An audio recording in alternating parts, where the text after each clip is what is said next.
இந்த வீடியோல இன்வெஸ்ட்மெண்ட் வந்து எப்படி வந்து நம்மள்ட்ட பணம் இருக்கு, இப்போ 1 லட்ச ரூபா பணம் இருக்கு அப்படின்னா அது இன்வெஸ்ட்மெண்ட்டை எப்படி பிரிச்சு அதை இன்வெஸ்ட் பண்ணணும், அதான் நம்ம வீடியோல பார்க்க போறோம். இப்போ உங்கள்ட்ட 1 லட்ச ரூபா பணம் இருக்கு, எத்தனை வகையான இன்வெஸ்ட்மெண்ட் இருக்கு அப்படின்னு பாத்தீங்கன்னா, முக்கியமா எஃப்டி, பிக்ஸட் டெபாசிட், ரெண்டாவது வந்து கோல்டு, தங்கத்துல இன்வெஸ்ட் பண்றது, மூணாவது டிவிடெண்ட் ஸ்டாக்லயே வந்துட்டு டிவிடெண்ட் கொடுக்குற ஒரு ஸ்டாக், நாலாவது டிவிடெண்ட் இல்லாத ஜெனரலா ஒரு growth ஸ்டாக். நிறைய வகையில பண்ணலாம். இது நம்ம இந்த ஸ்ட்ராட்டஜில இந்த ஒரு வியூகத்துல இப்படி நம்ம பண்றோம். ஓகே, இந்த 1 லட்சத்தை எப்படி நம்ம வந்து பிரிக்கிறது, இதை வந்துட்டு இப்ப ஈக்குவலா பிரிப்போம். மொத்தம் 1 லட்சம் ரூபா இருக்கு இல்லையா, எஃப்டி 25,000 ரூபா, கோல்டு 25,000 ரூபா, டிவிடெண்ட் ஸ்டாக் 25,000 ரூபா, growth ஸ்டாக் 25,000 ரூபா. இது ஒரு முறை. இப்ப என்கிட்ட வந்துட்டு பணம் இல்ல, 1 லட்ச ரூபா கையில ரெடியா இல்ல, ஆனா மாசம் என்னால 10,000 ரூபா சேமிக்க முடியும். அப்போ ஒரு வருஷ கடைசியில வந்து ஒரு 1,20,000 ரூபா வரைக்கும் என்னால வந்து சேமிக்க முடியும். அப்போ வந்து இந்த மாதிரி ஒரு ஸ்டாக், இந்த 4 வகையான இன்வெஸ்ட்மெண்ட்ல எப்படி நம்ம முதலீடு பண்ணலாம் அப்படின்னு சொல்லி பார்த்தா, அதுலயுமே நிறைய வகைகள்ல பண்ணலாம். உதாரணத்துக்கு அது மாசம் போடுறது வந்து மந்த்லி, இதை வந்துட்டு சிஸ்டமேட்டிக் இன்வெஸ்ட்மெண்ட் பிளான் அப்படின்னு சொல்லலாம்.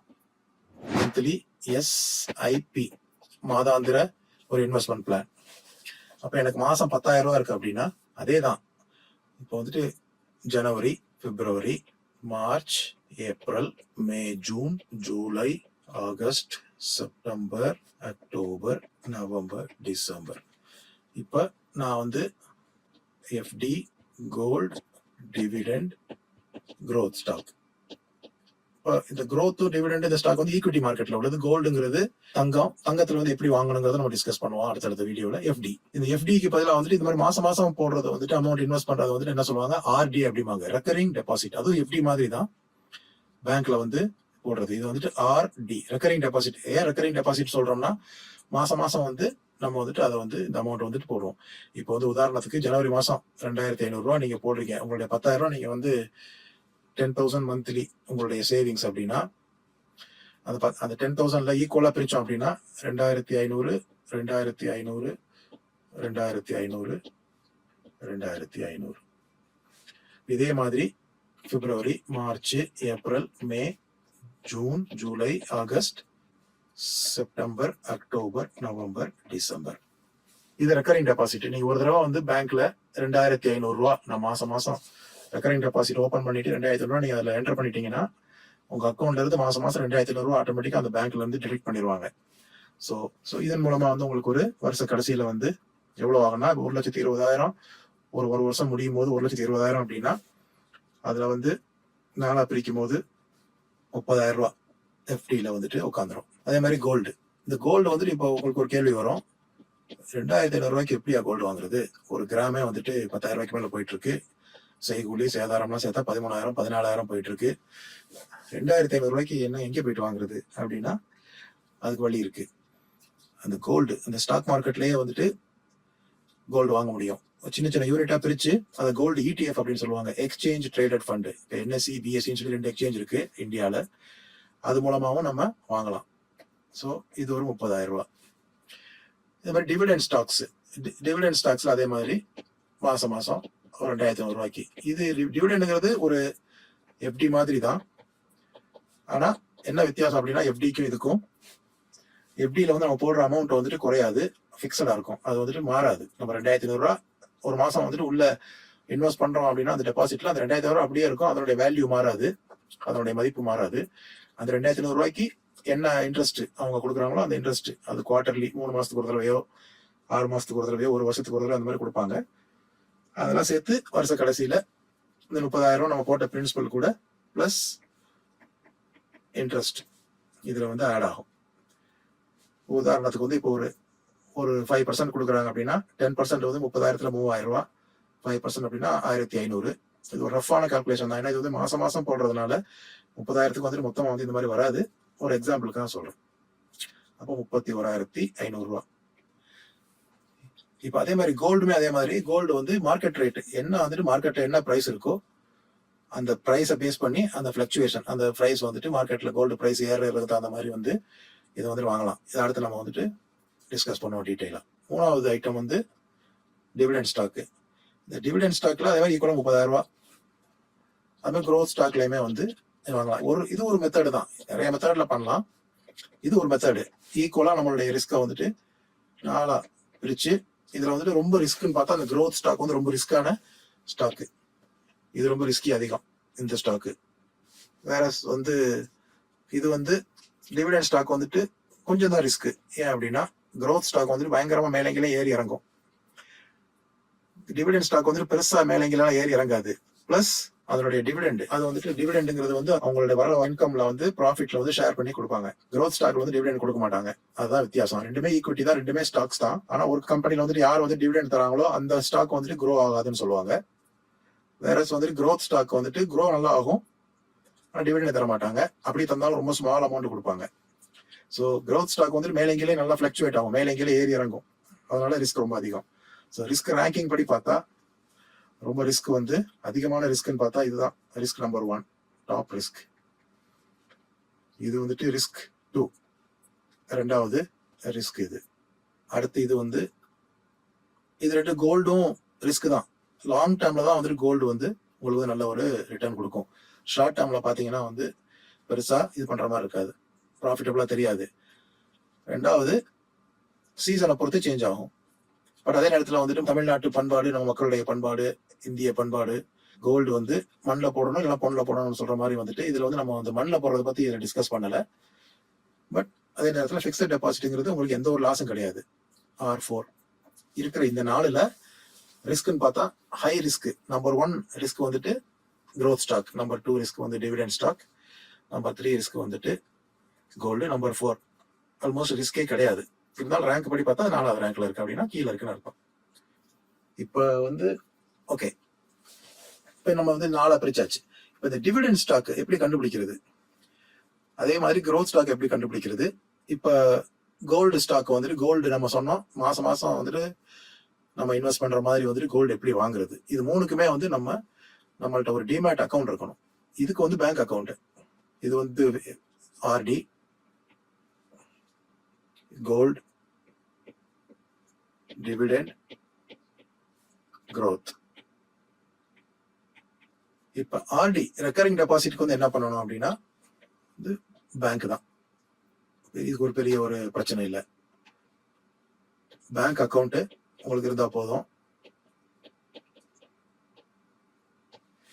அதுல வந்து ரெக்கரிங் டெபாசிட்னு சொல்லி கேட்டு,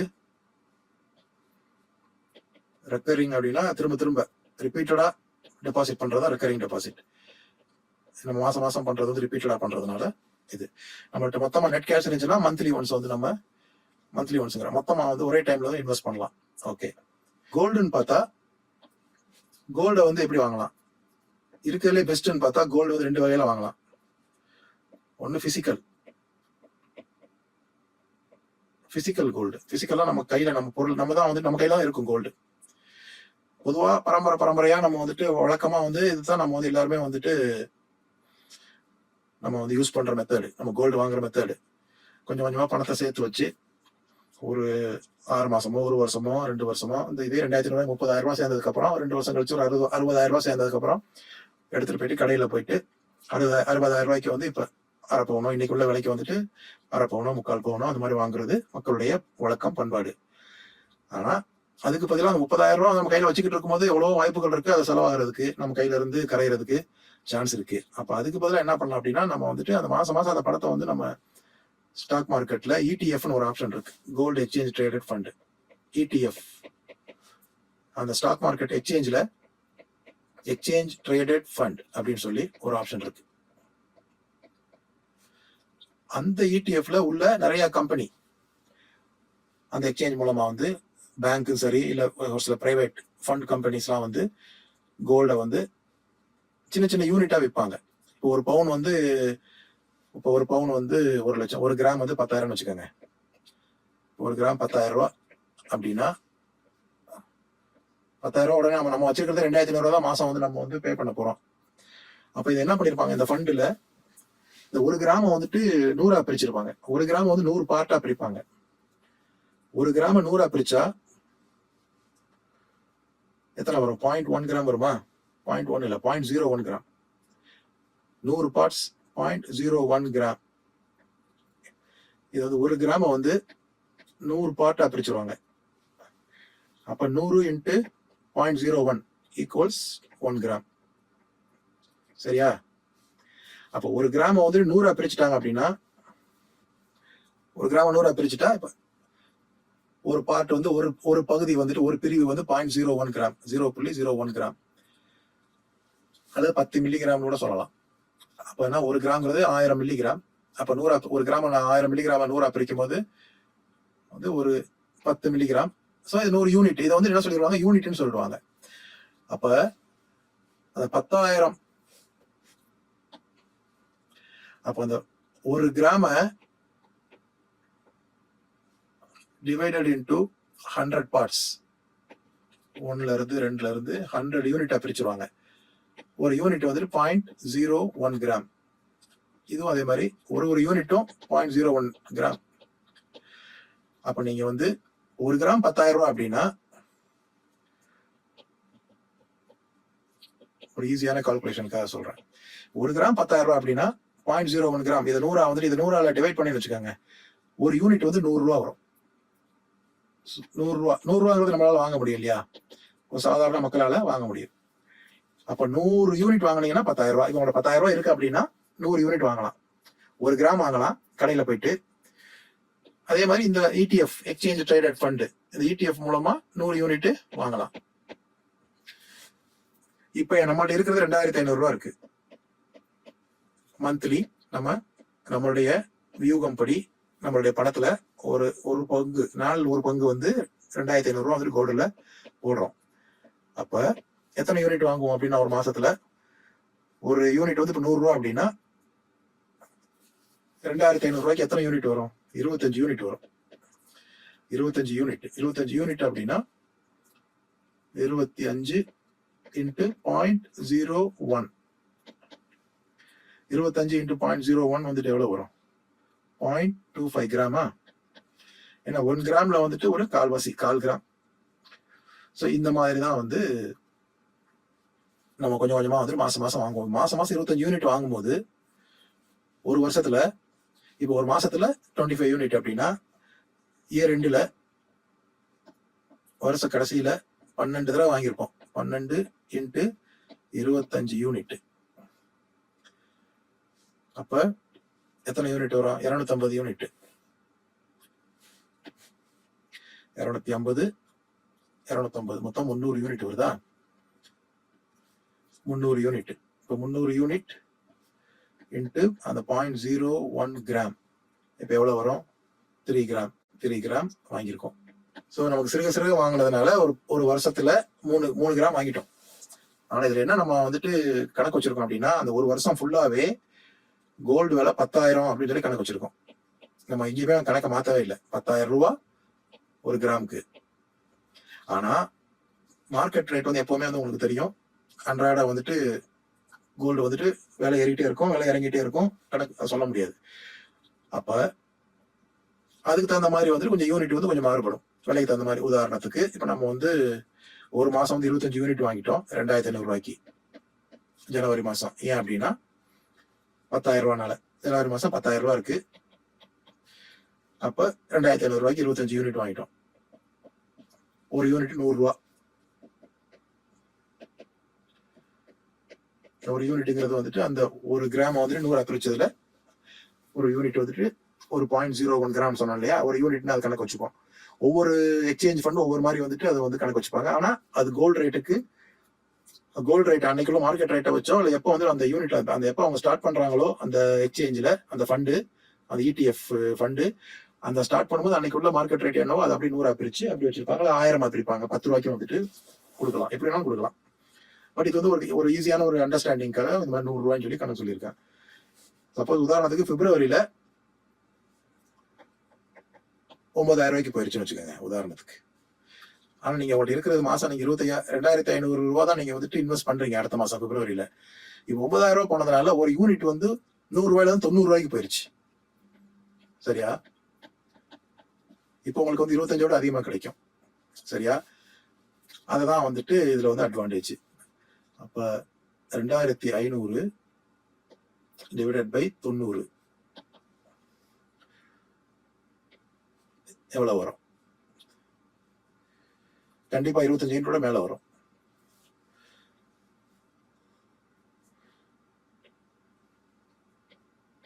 பதினெட்டு 70 க்ளோஸ் டு 8 28 யூனிட்ஸ். இப்ப விலை குறையும் போது நமக்கு வந்து யூனிட்ஸ் நிறைய கிடைக்கும். சரியா? அதே மாதிரி விலை கூடும் போது யூனிட்ஸ் குறைஞ்சிரும். இப்ப 11,000 ரூபாய் இருக்கு மார்ச்ல. இவ்வளவு 1000 ரூபாய் ஒரு கிராமுக்கு 1000 ரூபாய் எல்லாம் வேரி ஆகாது ஒவ்வொரு மாசத்துலயும்.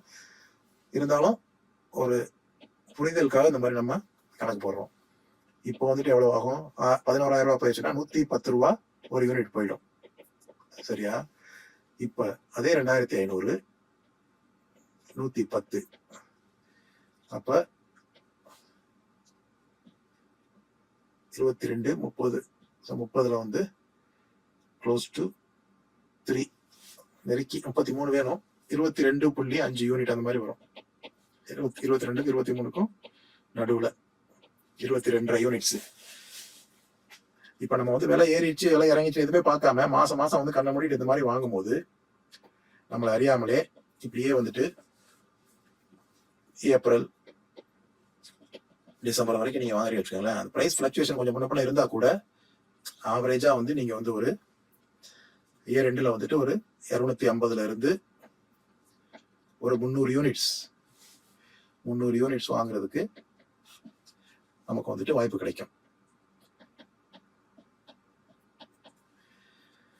இதுதான் வந்து இந்த சிஸ்டமேட்டிக் இன்வெஸ்ட்மெண்ட் பிளானுடைய ஒரு முக்கியமான ஒரு தன்மை. இது நமக்கு வந்து ரொம்ப சாதாரண அன்றாட வாழ்க்கை, இந்த மாதாந்திர சம்பளம் உள்ளவங்க, டெய்லி கூலி தொழிலாளிகள், இந்த மாதிரி சம்பளம் உள்ளவங்க எல்லாம் வந்துட்டு மாசத்துக்கு ஒரு தடவையோ வாரத்துக்கு ஒரு தடவையோ எவ்வளவு மிச்சம் பண்ண முடியுமோ சின்ன சின்னதா வந்துட்டு அவங்க வந்து யூனிட் வாங்கலாம். 25 யூனிட் தான் வாங்கணும்னு கிடையாது, 2500 ரூபா தான் வாங்கணும்னு கிடையாது. நம்ம வந்து என்ன, இந்த 1 லட்சம் ரூபா நம்ம ஒரு பிளான் பண்ணி அப்புறம் 10,000 ரூபாய் மாசம் 10,000 ரூபாய் சேமிக்கக்கூடிய உள்ளவங்களுக்கு 2500 ரூபாய்.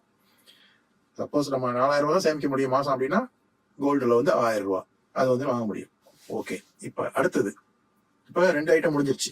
எஃப்டி முடிஞ்சு, எஃப்டி ஆர்டிங்கிற பேர்ல ரெக்கரிங் டெபாசிட்ங்கிற பேர்ல 2,500 ரூபாய் போட்டாச்சு. So RD over, FD over, sorry gold over. அடுத்து மூணாவது வந்து டிவிடெண்ட். இப்ப டிவிடெண்ட் ஸ்டாக்ஸ்ல என்ன அப்படின்னா, டிவிடெண்ட் அப்படின்னா என்ன அப்படின்னா, ஒரு கம்பெனி வந்து இப்ப நான் வந்து ஒரு 2,500 ரூபாய்க்கு வந்து நான் மாசம் வாங்குறேன். சரியா? ஸ்டாக் வாங்குறேன். ஒரு கம்பெனியுடைய பங்கு. இந்த பங்கை வந்து நான் 2,500 ரூபாய்க்கு வாங்குறேன். உதாரணத்துக்கு ஒரு பங்குடைய விலை 100 ரூபாய்னு வச்சுக்கோங்க, ஒரு ஷேர். அப்ப 25 ஷேர் வாங்குறேன். சரியா? இதே மாதிரி வந்து இது வந்துட்டு ஜனவரியில, இதே மாதிரி டிசம்பர் வரைக்கும் கரெக்டா நான் வந்துட்டு 2,500 ரூபாய் கொடுத்து ஷேர் வந்துட்டு அதே விலையில இருக்குன்னு வச்சுக்கிறோமே, அதே 100 ரூபாயில இருக்குன்னு வச்சுக்கிறோமே. அப்ப அதே மாதிரி வந்து 25 ஷேரு. ஸோ மொத்தம் 300 ஷேர் வாங்கியாச்சு. இந்த 300 ஷேர் இப்ப இந்த என்ன பண்ணுவாங்க, இந்த கம்பெனி நம்மளுடைய ஷேர், நம்ம அந்த ஷேர் மூலமா நம்ம இன்வெஸ்ட் பண்ண, நம்மள மாதிரி நிறைய பேர் இன்வெஸ்ட் பண்ணுவாங்க இல்லையா, அந்த பணத்தை அந்த கம்பெனி என்ன பண்ணுவாங்க, அவங்க வந்து அவங்களுடைய பிசினஸ்ல முதலீடு பண்ணி வர்ற வருமானத்துல செலவெல்லாம் போக அந்த ரெவென்யூ மைனஸ் எக்ஸ்பென்ஸ், அது வந்து என்னது, அவங்க செலவு வந்துட்டு எக்ஸ்பென்ஸ் அப்படின்னா ரெவென்யூ மைனஸ் எக்ஸ்பென்ஸ் வந்துட்டு ப்ராஃபிட். இதே மாதிரி நிறைய பேர் வந்துட்டு இன்வெஸ்ட் பண்ண பணத்துல இருந்து அவங்க மொத்தமா இன்வெஸ்ட் பண்ணி அவங்க பண்ற பிசினஸ்ல வர்ற வருமானத்துல எல்லா செலவும் போக மீதி வர்ற ப்ராஃபிட் என்ன பண்ணுவாங்க, திரும்ப வந்துட்டு மக்களுக்கே வந்துட்டு எத்தனை ஷேர் இருக்கோ அந்த ஷேருக்கு வந்து பிரிச்சு கொடுத்துருவாங்க. ஃபுல்லா கொடுப்பாங்க. ஒரு சில பேர் வந்துட்டு பாதி யூஸ் பண்ணிக்கிட்டு பாதி வந்துட்டு அடுத்த பிசினஸ் யூஸ் பண்ணிட்டு பாதி மட்டும் கொடுப்பாங்க. அது ஒவ்வொரு கம்பெனிக்கும் ஒவ்வொரு தேவைகளை பொறுத்து, அந்த கம்பெனிகளை பொறுத்து நம்ம வந்து அவங்க வந்து கொடுப்பாங்க. நம்ம வந்து பெஸ்டான ஒரு டிவிடெண்ட் ஷேரை வந்து நம்ம சூஸ் பண்ணிக்கிட்டோம்னா, நம்ம செலக்ட் பண்ற டிவிடெண்ட் ஷேர் எப்படி இருக்கணும் அப்படின்னா, டிவிடெண்ட் பர்சன்டேஜ் அந்த டிவிடெண்ட் ஈல்டுன்னு சொல்லுவாங்க. டிவிடெண்ட் ஈல்டு வந்து அதிகமா இருக்கணும். டிவிடெண்ட் ஈல்டு அப்படின்னா பர்சன்டேஜ் மேக்சிமமா இருக்கணும். கம்பெனி வந்து ஸ்டேபிளா இருக்கணும். ஸ்திரமான கம்பெனியாக இருக்கணும். சப்போஸ் வந்துட்டு மேய்க்கிறான் கம்பெனியா இருந்துச்சுன்னா டிவிடெண்ட் கொடுப்பாங்க, ஆனா வந்து கொஞ்ச நாள்ல வந்து கம்பெனி காண போயிடும். அப்ப நம்ம போட்ட முதல் வந்து இப்போ ஒரு மாசம் 2,500 ரூபாய் சேர்த்து ஒரு வருஷம் கடைசியில் 30,000 ரூபாய் நம்ம இன்வெஸ்ட் பண்ணியிருக்கோம். டிவிடெண்ட் கொடுத்துட்டு 30,000 முதலுக்கு வந்து மோசமாயிடக்கூடாது. அப்ப நம்மளுடைய முதலுக்கும் பாதுகாப்பு வேணும். அதே நேரத்துல நம்ம போடுற நமக்கு அமௌண்ட், நம்ம இன்வெஸ்ட் பண்ணியிருக்கிற அந்த அமௌண்ட்டுக்கும் ரிட்டர்ன் வேணும். முதலுக்கு மோசம் ஆகக்கூடாது. அந்த மாதிரி கம்பெனியா வந்து நம்ம வந்துட்டு சூஸ் பண்ணணும். இந்தியன் ஸ்டாக் மார்க்கெட் அந்த மாதிரி கம்பெனிகளும் இருக்கு. அது நம்ம இன்னொரு வீடியோல ரொம்ப தெளிவா பார்ப்போம். எந்த மாதிரி ஸ்டாக்கை, டிவிடெண்ட் ஸ்டாக்கை வந்துட்டு நம்ம வந்துட்டு சூஸ் பண்ணி இன்வெஸ்ட் பண்ணணும் அப்படிங்கிறத பார்ப்போம். இப்ப 3 ஐட்டம் பார்த்தாச்சு. 4வது இன்வெஸ்ட்மெண்ட் வந்து growth ஸ்டாக். ஏன் growth ஸ்டாக் அப்படின்னா, இந்த ஸ்டாக்குங்கிறது வந்துட்டு இப்ப எது வந்து ஃபாஸ்டா ஒரு growing பிசினஸ், எது வந்து நல்ல மார்க்கெட்ல வந்து நல்லா ஃபாஸ்டா க்ரோ ஆகுதோ ஒரு பிசினஸ் சைக்கிள்னு எடுத்துக்கிட்டா, ஃபர்ஸ்ட் வந்து ஸ்டார்ட் பண்ணி கொஞ்ச நாளைக்கு வந்து ஒண்ணுமே இருக்காது. அதுக்கப்புறம் வந்துட்டு நல்லா அப்படி மேலே ஏறும். அதுக்கப்புறம் வந்து பீக்ல போயிட்டு அதுக்கப்புறம் வந்துட்டு இறங்கிடும். இதுதான் வந்து பொதுவாக வந்து ஒரு பிசினஸ் சைக்கிள். இது ஸ்டார்டிங் எத்தனை வருஷம் ஆகுங்கிறது தெரியாது. அந்த பிசினஸை பொறுத்து, அந்த கம்பெனியுடைய மேனேஜ்மெண்ட்டை பொறுத்து. இது வந்து இங்கிருந்து இது வரைக்கும் வளர்ச்சி பாதை, அதான் growth. இது வளர்ச்சி பாதையை நோக்கி போயிட்டு இருக்கோம். அதுக்கப்புறம் கொஞ்ச நாளைக்கு வந்து அதே வளர்ச்சியில ஃபர்தரா மேல ரொம்ப ஏறாது, ஆனா அப்படியே ஸ்டெடியா நிற்கும். இது வந்துட்டு பிளாட்டியூ அப்படின்னு சொல்லுவாங்க. அதுக்கப்புறம் அதனுடைய இறங்கு முகத்தை ஒரு எனி பிசினஸ் இப்படிதான் வந்து இருக்கும் அப்படிங்கிறது வந்துட்டு மேனேஜ்மெண்ட் குரு அவங்க எல்லாம் சொல்றத ஒரு விஷயம். இப்ப நம்ம செலக்ட் பண்ற ஸ்டாக்ஸ் எப்படி இருக்கணும்னா, இந்த growth ஏரியால உள்ள ஸ்டாக்ஸா இருக்கணும். ஏன் அப்படின்னா, தெரியுதா, இங்க இருந்த ஸ்டாக்கு எப்படி ஏறுது பாருங்க. அப்ப இந்த இடத்துல வந்து ஒரு ஸ்டாக் வந்து இப்ப இந்த ஸ்டார்டிங் ஸ்டேஜ்ல 100 ரூபாய்க்கு வந்து ஒரு ஸ்டாக் வந்து ஐபிஓலயோ அல்லது ஒரு பங்கு வந்துட்டு இருக்கு அப்படின்னா, இது எத்தனை வருஷங்கிறது தெரியாது. மேபி 10 வருஷம் ஆகலாம், அல்லது 5 வருஷமா இருக்கலாம், அல்லது ஒரு 3 வருஷம் ஆகலாம், நமக்கு தெரியாது. புதுசா ஒரு கம்பெனி ஸ்டார்ட் ஆகி ஒரு பப்ளிக் லிஸ்டிங்ல வந்து ஸ்டாக் எக்ஸ்சேஞ்ச்ல வந்து லிஸ்ட் ஆகி பப்ளிக்ல வந்துட்டு வந்து இந்த ஷேர் வந்து ஒரு வருஷமோ 3 வருஷமோ 5 வருஷமோ 10 வருஷமோ பெருசா ஏறாது. 100 ரூபாயில வந்து இந்த இடத்துல வரும்போது ஒரு 120 130 வந்திருக்கும். அதுக்கப்புறம் அதோட growth ஃபேஸ் ஸ்டார்ட் ஆன உடனே பாத்தீங்கன்னா அந்த 120ல இருந்து எப்படி வேணாலும், அது ஒரு உதாரணத்துக்கு வந்து 10 மடங்கு போகுதுன்னு வச்சுக்கோங்களேன், 1200 போயிடும். திரும்ப இதே அந்த ரேஞ்சில் அங்கிட்டு ஒரு 10 வருஷம் அல்லது 5 வருஷம் 1200 1300 100 ரூபாய் ஏறி இருக்கே. அப்ப growth இல்லையானா இதை கம்பேர் பண்ணுவோம். இதுவுமே வந்து இந்த 120 106 இது பாத்தீங்கன்னா இதுவுமே வந்து அடுத்து ஒரு 5 வருஷமோ அல்லது 10 வருஷமோ ஆயிருக்கும்னு வச்சுக்கிறோமே. பட் அப்ப இதுல ஃபர்ஸ்ட் 5 வருஷத்துல 10 வருஷத்துல வந்துட்டு 100 120 ஆயிருக்கு. அடுத்த 10 வருஷத்துல 120 வந்து 1200 ஆயிருக்கு. அடுத்த 10 வருஷத்துல 5 வருஷத்துல வந்து 1500 ஆயிருக்கு. அப்ப எது வந்துட்டு வளர்ச்சி பாதையில எந்த ஏரியா அப்படின்னா, இந்த ஜோன், இந்த growth ஜோன். இது 1, இது 2, இது 3, இது 4, இது டிக்ளைன் ஃபேஸ். 4க்கு அப்புறம் நம்ம யோசிக்க தேவையில்லை. ஓகேங்களா? இப்ப 2, 3 தான் நமக்கு வந்துட்டு growth. 2 to 3 growth phase, வளர்ச்சி பாதை. அந்த மாதிரி ஸ்டாக்கை வந்து நம்ம வந்துட்டு தேடி கண்டுபிடிக்கணும். அப்படி கண்டுபிடிக்கிற ஸ்டாக்ல நம்மளுடைய மாதாந்திர சேமிப்பு ஒரு 10,000 ரூபாய் இல்ல 2,500 ரூபாய், 4ல் ஒரு பங்கு 1/4. அதான் நம்மளுடைய வியூகத்துல சொன்னது ஆரம்பத்துல. ஸோ அதே 2,500 ரூபாய் சிஸ்டமேட்டிக் இன்வெஸ்ட்மெண்ட் பிளான். எகைன் மாசம் மாசம் சிஸ்டமேட்டிக்கா அதுல இன்வெஸ்ட் பண்ணணும். கண்ண மூடிட்டு இன்வெஸ்ட் பண்ணணுமான்னு கேட்டா இல்ல. ஸோ இதை வந்துட்டு டீட்டெயிலா வந்து அடுத்தடுத்த வீடியோல நம்ம பார்ப்போம். எத்தனை ஸ்டாக்கு, ஒரு ஸ்டாக்கா, ஒரு கம்பெனில எல்லாமே வந்து ஒரே கம்பெனில பண்ணணுமா, இல்ல எத்தனை ஸ்டாக்ல வந்து நம்ம பண்ணலாம், எல்லாமே வந்து ஒரே செக்டாரா, ஒரே மாதிரி பிசினஸ் பண்ற கம்பெனிகளா, இல்ல வேற வேற பிசினஸ் பண்ற கம்பெனிகளா, சேம் பிசினஸா ஆர் டிஃப்ரெண்ட் பிசினஸ், இதுவுமே நம்ம வந்துட்டு டிஸ்கஸ் பண்ணலாம். இந்த மாதிரி நிறைய வந்துட்டு கிரைட்டீரியா கண்டிஷன்ஸ்லாம் நம்ம வந்துட்டு அனலைஸ் பண்ணி அதை நம்ம வந்து அடுத்தடுத்த வீடியோல பார்ப்போம். இந்த வீடியோ பிடிச்சிருந்தா லைக் பண்ணுங்க, சப்ஸ்கிரைப் பண்ணுங்க, உங்களுடைய கமெண்ட்ஸை வந்து கொடுங்க. அடுத்தடுத்த வீடியோக்குள்ள வந்து அதை சரி பண்ணி கரெக்ட் பண்ணிடலாம். தேங்க்யூ.